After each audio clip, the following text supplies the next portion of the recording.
¿Cómo están todos ustedes? Espero que se encuentren bien, espero que te encuentres muy bien, República Oriental del Uruguay.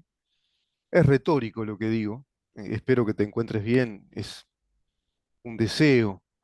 Es retórico, no está bien la República. Hoy tenemos un paro, otro paro más, programado, diseñados. Estamos con la industria del diseño de los paros. Los paros ahora el PIT-CNT los diseña, los programa, porque evidentemente van programando una retórica. ¿Mm?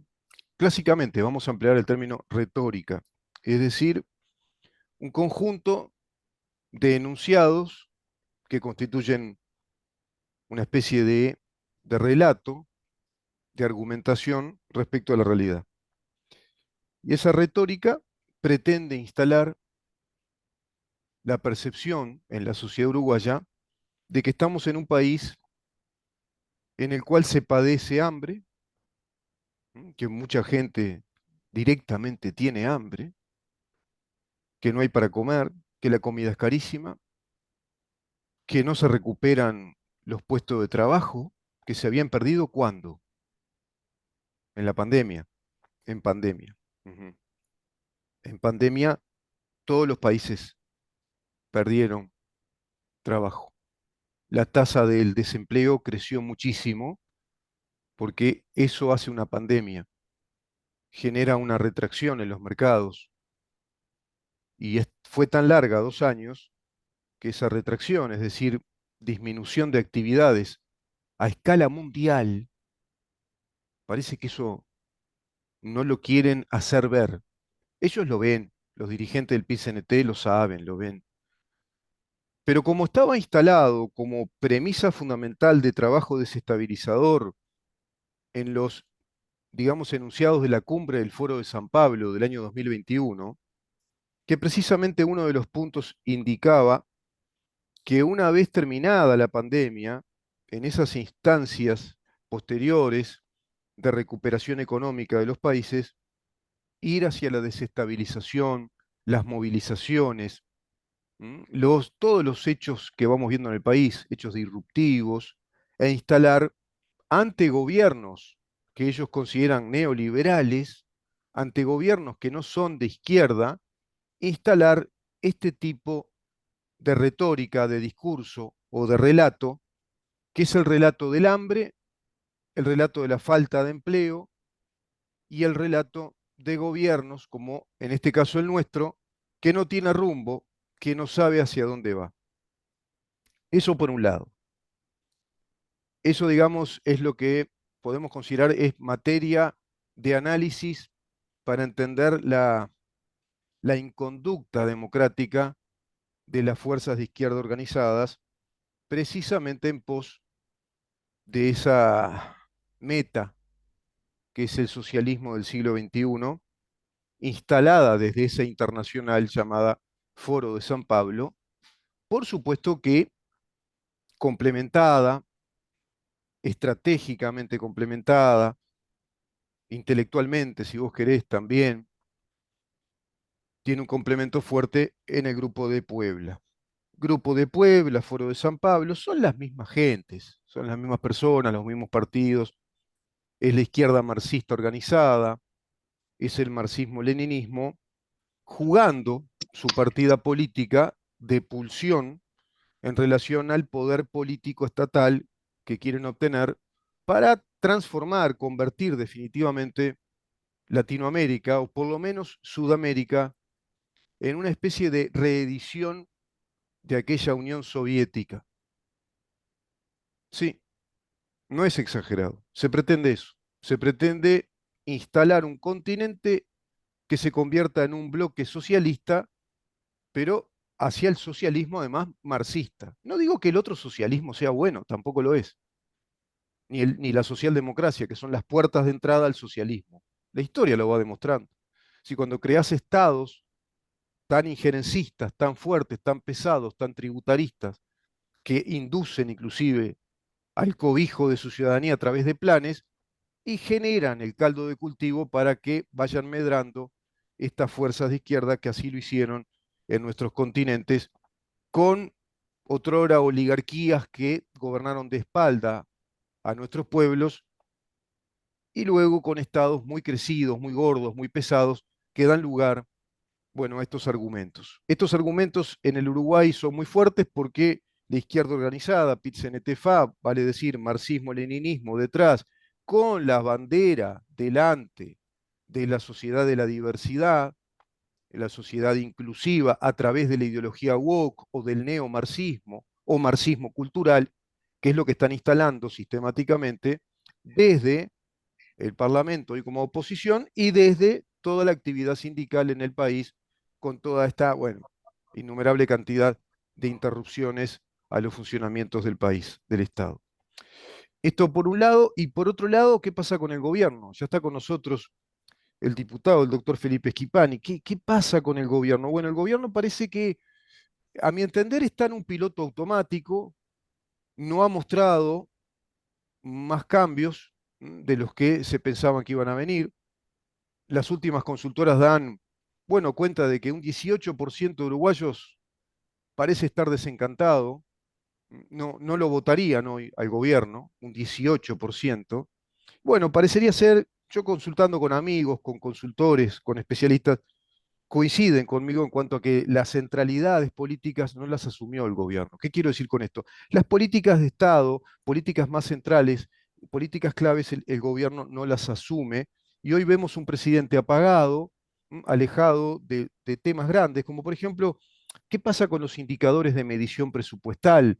Se había hablado de eso. Bueno, hacer una medición presupuestal correcta, adecuada, cuánto se gastaba en los 15 años precedentes, si creció, cuánto creció el crecimiento presupuestal del Estado, el modelo macroeconómico, está bien que siga así, y hoy cuánto se gasta, en dónde se cuidan los dineros públicos y en dónde no se cuidan los dineros públicos, los gastos del Estado. Fiscalía General de la Nación, ¿qué pasó? Sigue un fiscal interino. Hay reclamos, por ejemplo, de su vía al respecto. ¿Qué pasa con el sistema judicial? ¿Por qué no se aplicó alguna reforma que acercara a ese sistema judicial del Uruguay hacia las garantías del debido proceso como las prescribe la Constitución de la República? Bueno, hay muchas cosas que el gobierno evidentemente ya no las toma en cuenta, parecería, no apela a todo ello, y se va provocando un desgaste en la población que votó a este gobierno y que a su vez se vio obligada a votar dos veces cuando la izquierda presionó, juntó firmas y nos presionó a todos, nos patoteó, haciendo votar dos veces lo que habíamos votado. Es increíble, pero el discurso marxista se impone, parece el Barcelona que toca, toca y hace, no el de ahora, ¿no? Por supuesto, el Barcelona de otros tiempos que toca y hace goles.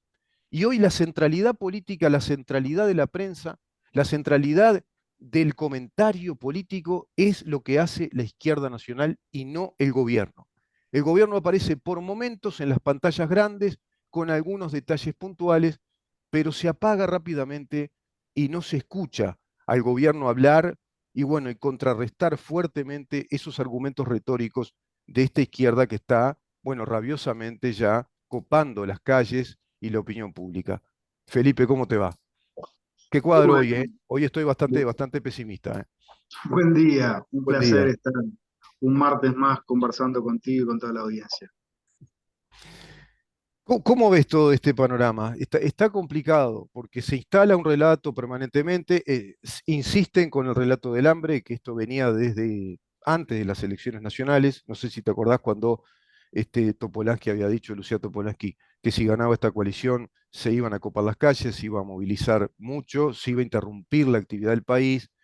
Y después se escuchaban voces que decían, van a ver que va a haber hambre, se va a comer pasto con este tipo de gobiernos neoliberales, y en definitiva lo instalan el relato, ¿no? Evidentemente ahí lo anunciaban y empiezan a instalar ese relato.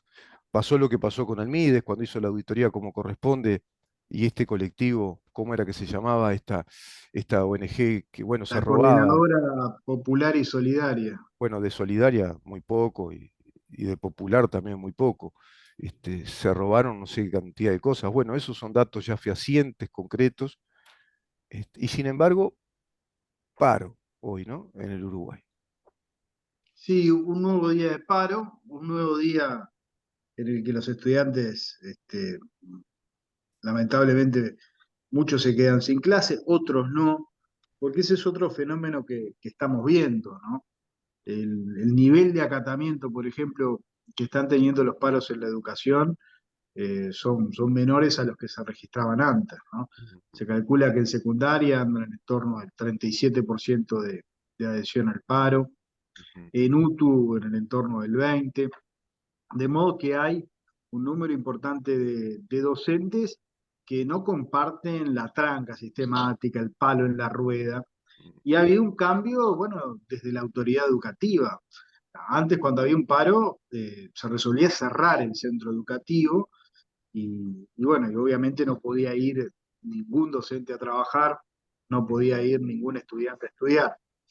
Los centros educativos, los días de paro, están abiertos, los directores tienen la obligación de concurrir y si ellos deciden adherirse, bueno, tienen que dejar a alguien del equipo de dirección del liceo a cargo de la institución, no pueden cerrarnos, los directores no se pueden desentender de lo que es la apertura del centro.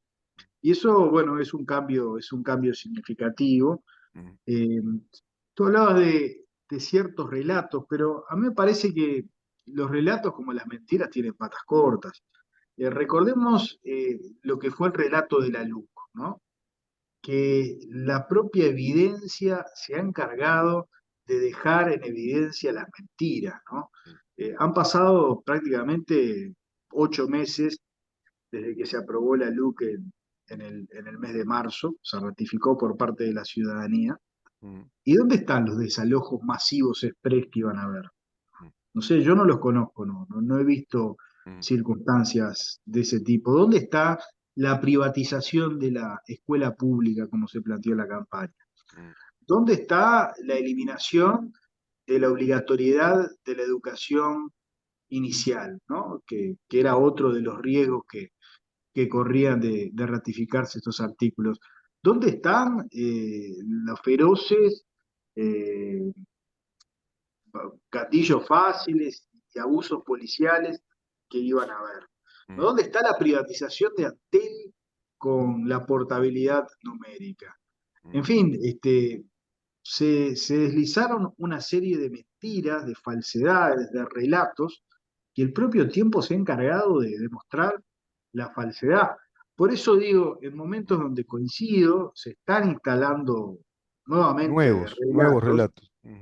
eh, Quienes promovieron todos estos relatos en el pasado y los promueven hoy, el Frente Amplio, el PIT-CNT y sus aliados, tienen muy poca legitimidad ante la opinión pública. Por eso, si bien hay relatos que se están instalando, son tan burdos, Rubén, que yo creo que la propia realidad se va a encargar de demostrar de que no tienen ningún asidero, que forman parte de ese collar de mentiras que lamentablemente nos tienen acostumbrados.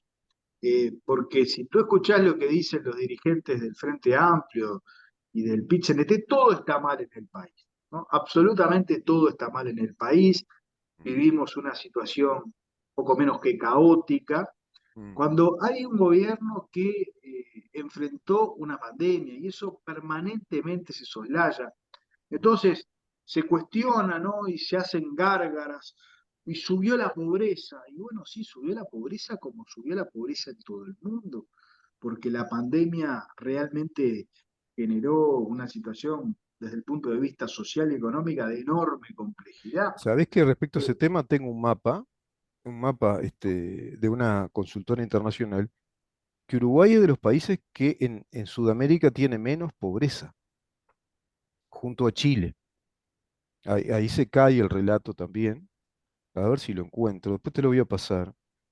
Se lo pasé Pero a no hay varios duda. amigos, pero vos sabés que acá está, mirá, muy significativo es esto, ¿eh? Eh, por eso yo decía cómo van mutando, instalan relatos, instalan relatos. Poverty in South America, esto es de un consultor que publica la pobreza, no sé si se puede ver, pero Uruguay, mira, en el 2020, en el 2012, La pobreza en Brasil era del 26%, en Colombia del 32%, en Chile del 2%, en Argentina del 4%, en Uruguay del 6%. La pobreza en el 2022 en Brasil es del 30%, en Argentina es del 36%, en Colombia es del 40%, en Venezuela, bueno, en Venezuela son todos pobres, ¿no? 90%, no exagero, son todos pobres. Menos el gobierno, el 10% será lo que están acomodados con el gobierno ahí. Chile 5% y Uruguay le sigue después con el 10%, con el Pero, a ver, 10%. O no hay sea, duda. esto lo está mostrando el mundo, ¿no? Consultores a nivel mundial, ¿eh? Y bueno, y hay otros números que van dando de que Uruguay ha corregido mucha cosa y ha sostenido un modelo económico que en ese sentido lo plantea un país exitoso después de 2 años de pandemia. Eso hay que Pero además, reiterarlo. vos fijate, ¿no? Hay quienes dicen, ¿no? Y este es el discurso Mm, del Frente Amplio del PIT-CNT, crece la economía, mm. ¿no? Es como un cuestionamiento que están haciendo. Crece la economía al 5% como va a crecer este año. Pero no se derrama. Y sin embargo no se derrama, no baja la pobreza. A ver, eh, no hay que ser un experto en economía para saber que no es automática la distribución de la riqueza y Mm, que no es automática la baja de la pobreza. claro, El punto tal de que basta con revisar lo que fueron los años de gobierno del Frente Amplio. El periodo en el que más creció la economía de la historia moderna de este país fue el gobierno de Mujica, mm, a tasas chinas. mm. ¿No? El año 2013, un crecimiento del entorno del 6% del producto. Sí, Y sí. sin embargo teníamos una pobreza mayor a la que tenemos hoy, Mm. de acuerdo al INE, del orden del 13%. Vos sabés que en los commodities en esos años cuadriplicamos el volumen económico de exportación, no volumen en solo de Totalmente, cantidad. ¿Por qué? Porque totalmente estaban cierto. a precios altísimos, la soja, carne. Pero no es automático, a ver, no es cierto que no hay redistribución de la riqueza, porque este debate sobre la redistribución de la riqueza y ese relato de un gobierno neoliberal, de un gobierno creador, de un gobierno que gobierna para los ricos, Mm, es un debate ficticio, porque el Uruguay, ¿m? Tiene una estructura mm, de su Estado, mm, ¿no? Que automáticamente hace que rápidamente se distribuya la riqueza, que no haya ningún tipo de concentración, mm. porque tenemos una educación pública, porque tenemos una salud pública, porque tenemos un sistema de previsión social muy potente, porque hay una presencia del Estado en la primera infancia, porque hay una asistencia del Estado a la vejez, porque hay una asistencia del Estado a los trabajadores. O sea, Los planes asistenciales que hay a través del MIDES, por ejemplo, ¿no? O por sea, eso, o sea, plantear el discurso neoliberal no, en en Uruguay. una organización Mm, como el Uruguay, en una organización estatal, es un discurso falaz. mm. Pero estoy de acuerdo en que tenemos que rebatir esos discursos, porque son discursos que tienen corta vida, porque la gente tampoco es tonta. Felipe, me permito discrepar contigo en un aspecto. Tú dijiste, no tienen, no están convalidados socialmente, perdieron legitimidad. Sin embargo, las últimas consultoras dan en estadísticas, si hoy se dieran las elecciones, el 43% votaría el Frente Amplio y el 39% votaría la coalición, con descensos importantes significativos del Partido Colorado, Cabildo Abierto. No sé hasta qué punto eso es tan cierto. Bueno, eso es lo que dice Cifra, ¿no? Pero no coincide con lo que plantean las otras encuestadoras. De todas maneras, yo creo que es muy Hay dos que prematuro. coinciden, ¿eh? Creo que la otra es equipos, ¿no? Equipos, pero lo que muestra equipos es lo que pasó en la LUC y es lo que pasó en el balotaje. Una enorme paridad. Que yo creo que ese es el escenario al que vamos encaminados. O sea, la próxima elección se va a definir por muy pocos votos, como ocurrió en el balotaje. O sea, fueron 30.000 votos Sí. de diferencia entre Martínez y Lacalle y en el referéndum también fueron 40.000 votos de diferencia. O sea, hay una enorme paridad de bloques. pero no es cierto de que, a ver, el presidente de la República sigue manteniendo niveles de popularidad muy importantes, ¿no? Bueno, Los pero más eso importantes del a los presidente de la efectos República. a los efectos de una próxima elección, la verdad que los niveles de popularidad de un presidente que no va a ser reelecto, ya yo creo que habría que entrar a considerarlo como un dato irrelevante, ¿no? Me parece que los datos claves son qué aprobación tiene hoy la población de este gobierno, del gobierno todo, y qué bueno, nivel de aprobación o de legitimidad le otorgan a la oposición de acuerdo a lo que está planteando como oposición. Y ahí veo que, como tú decís, está muy pareja la cosa. Es decir, el gobierno no logró esa centralidad política. Quizá ahí tenga que haber una autocrítica de parte de ustedes, decir, bueno, capaz que algo no estamos haciendo, porque un 18% es un porcentaje muy alto de gente que más bien se muestra desencantada respecto al panorama político, ¿no? Es decir, como que hay cambios que se precisan y no se hicieron. Porque si el gobierno hubiera hecho más centralidad política, seguramente hubiera aplastado con números a ese relato tan falso, porque es un relato inconsistente, en eso coincido contigo. El relato que está instalando realmente la izquierda nacional es de una inconsistencia, yo te diría, récord histórico, ¿no? No tiene argumentación lo que están planteando, pero lo plantean igual y tienen el contexto social y tienen a un gobierno y un presidente muy apagado, que no está teniendo aquella presencia activa cuando la pandemia. Un presidente que lucía en conferencias y las dejó de hacer. Y hoy no vemos un presidente que esté dando conferencias por temas claves. Claro, porque evidentemente se desmarcó del tema fiscalía, sistema judicial, la seguridad, tampoco lo vemos hablar de la seguridad pública. Sí, un presidente que se entró a alejar de la opinión pública, ¿no? Y eso lo nota la población, lo tengo que decir, porque es así. A ver, yo creo que el gobierno está encarando las reformas más importantes, eh, que son la de la educación, de la cual hemos hablado largamente, Mm, y la de la seguridad social, o sea que no son dos mm, reformas intrascendentes mm, y que han sido temas reiteradamente postergados en los últimos años del país. O sea, el Frente Amplio habló de la necesidad de una reforma de la previsión social, pero mm, nunca la encaró, ¿no? Por el temor de asumir los costos.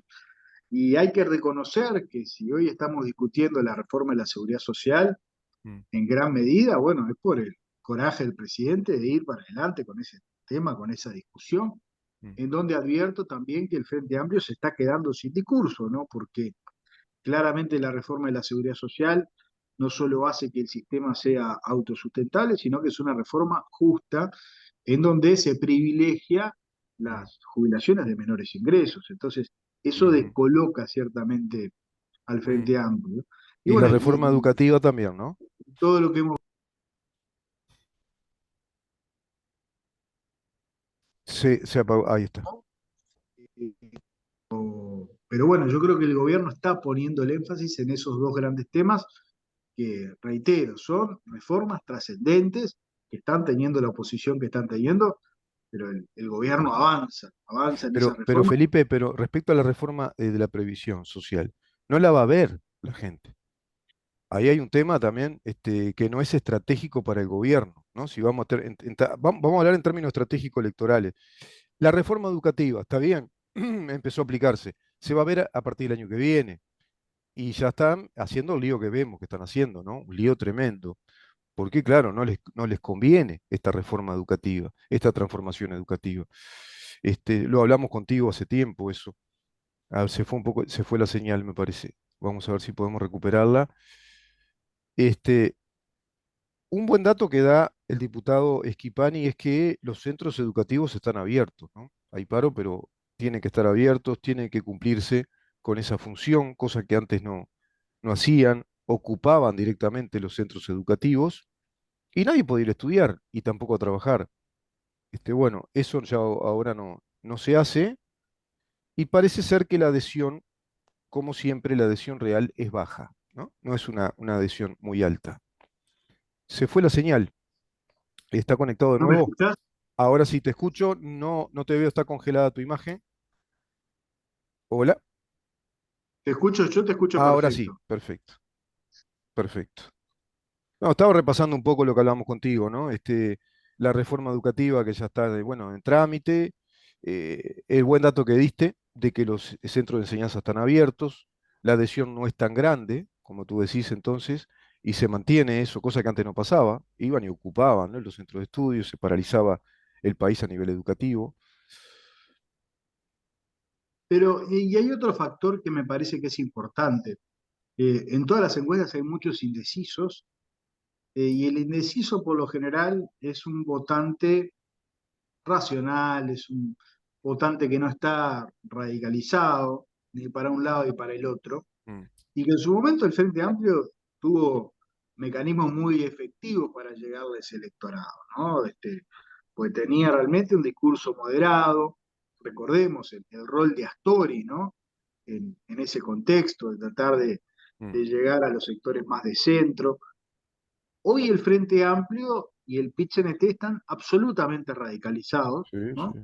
Porque se oponen a todo lo que se propone, Mm. le pegan a lo primero que pasa, le pegan.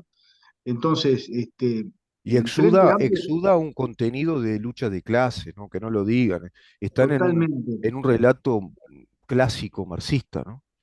Pero bueno, no en vano, el grupo mayoritario, de acuerdo a la última elección interna, es el Partido Comunista, ¿no? Claro, claro. Y todos sabemos la influencia que tiene también el EFP. O sea que los sectores radicales del Frente Amplio Mm. son los que marcan y pautan lo que es la línea política del partido, ¿no? Y Y, del PIT-CNT, obviamente, y te también diría lo conducido mismo, por el porque Partido es Comunista. lo mismo, claro, es lo mismo, claro. Entonces, hay muchos ciudadanos, Mm, ¿no?, que en el pasado han votado al Frente Amplio, quizás a los sectores más moderados, a los astoristas, al sereñismo.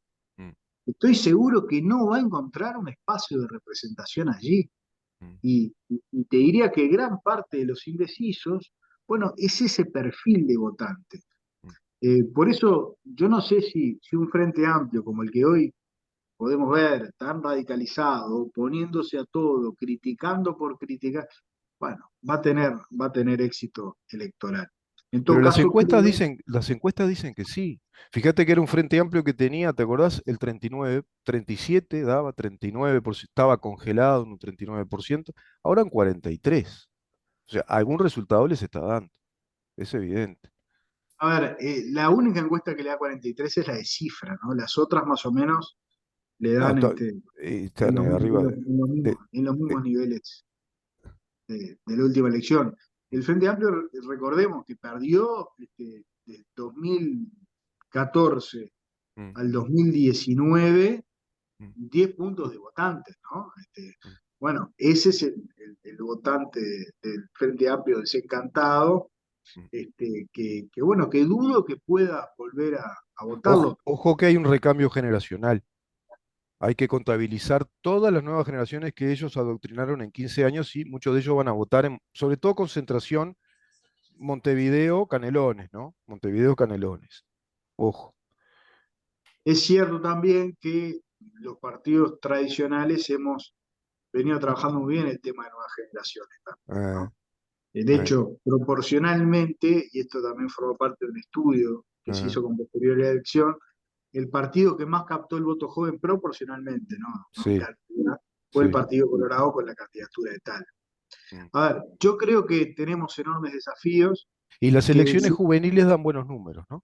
y bueno, las elecciones juveniles son un indicador, ¿no? Un Mm. termómetro de que en los sectores juveniles los partidos tradicionales siguen teniendo un Un nivel de adhesión buen, importante.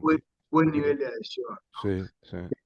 A ver, tenemos que ver el contexto también, Rubén. Miremos lo que está pasando en el mundo y lo que le pasó a los gobiernos que tuvieron que administrar la pandemia, ¿no? Fueron arrasados. Bueno, el ejemplo más claro, el último, Mm, es el de Bolsonaro, pero le mm. pasó a Trump, Sí. le pasó a Le pasó Piñera en factura. Chile, Sí, sí. bueno, pasó en Europa. O Mirá sea, Alemania ahora, ¿viste? ¿Viste Alemania ahora? Parece que va a tener que apelar a los apagones también, crisis energética. Por este otro tema también, ¿no? De la guerra de Rusia-Ucrania y el desabastecimiento energético a Europa, y con situaciones críticas ya heredadas de la pandemia, ¿no? totalmente, bueno, le pasó a Argentina, en las elecciones a Bueno, mitad de pero término, Argentina, ¿qué no le pasa a Argentina? A y Argentina le pasa de seguramente todo. el año que viene haya un cambio de gobierno Sí, en bueno, Argentina. y O sí. sea, Las pandemias barrieron a los gobiernos. mm, Y este gobierno, para haber administrado una situación de pandemia como la que administró, pese al referéndum que salió victorioso, mm, a ver, hay cosas para mejorar, sin duda, ¿no? No mm, podemos ser tan necios y creer de que mm, todo se viene haciendo bien. mm, Pero en líneas generales, mm, yo creo que está bien encaminado. Hay ajustes que hacer. mm, Va a depender mucho de lo que pase en términos económicos el año que viene. mm. Yo creo que ese va a ser Bien, un año decisorio porque bien. el estado general de la economía. Otro dato que me parece relevante, Rubén, Y cerramos hay con más, esto, Felipe. hay más Sí. empleos hoy que Mm. en el 2019. Se Ah, sí. recuperó el empleo, se generaron 40.000 puestos de trabajo. Mm, Eh, entonces hay menos desocupación de la que había antes de la pandemia, sí. ¿no? En materia de déficit fiscal, se abatió el déficit fiscal que ya Sí, a llega la mitad más, o a la mitad, a 2,5. 2,5, tenemos un déficit fiscal de 5,1. Eh, Acá se habla de la pobreza. Bueno, el Frente Amplio dejó una situación muy endeble, ¿no? Porque si bien es cierto, había un poco menos de pobreza en la que hay hoy, después de los 10,1 de tres, desempleo, digo, después dejó. de los 13 días de gobierno de la coalición, vino la emergencia sanitaria, bajó un poquito el agua y quedó todo el mundo al descubierto. Bien. Había 800.000 personas comprendidas dentro del índice de carencias críticas del MIDES. Sí, sí, O sea que sí. no tiene mucha legitimidad el Frente Amplio para exigir cosas que no pudo En obtener 15 después de años. 15 años de crecimiento económico, Mm, del mayor sin duda. crecimiento económico registrado en la historia nacional. Entonces, Sí. bueno, todas estas cosas este, van a tener que ser discutidas y tengo la seguridad de que la Mm, coalición con un Estado general del país que creo que va el año próximo a consolidar lo que ha sido este crecimiento ujú, y con una oferta electoral atractiva, mm. bueno, yo creo que esta coalición tiene 5 años más para llevar adelante las transformaciones, entre ellas la transformación de la educación, ¿no? Exacto, Porque exacto.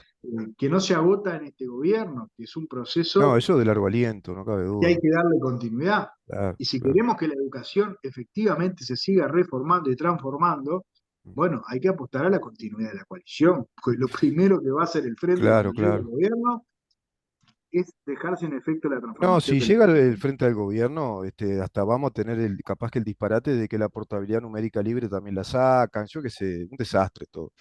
Felipe, muchísimas gracias por esta conversación. La seguimos el próximo martes. Ya ¿Cómo post no? mundial, ya con el mundial, no post mundial, con el post comienzo del mundial, inauguración del mundial. Post partido Post inaugural. partido inaugural, exactamente. Gracias, Bueno, Felipe. Rubén, un abrazo grande, saludos a la audiencia. Igualmente, que pases muy bien, ¿eh? El doctor Felipe Esquipani conversando con nosotros en su columna de los martes, diputado por el Partido Colorado. Quédate ahí, no te vayas, porque ya vamos a conversar con el diputado Gabriel Gianoli.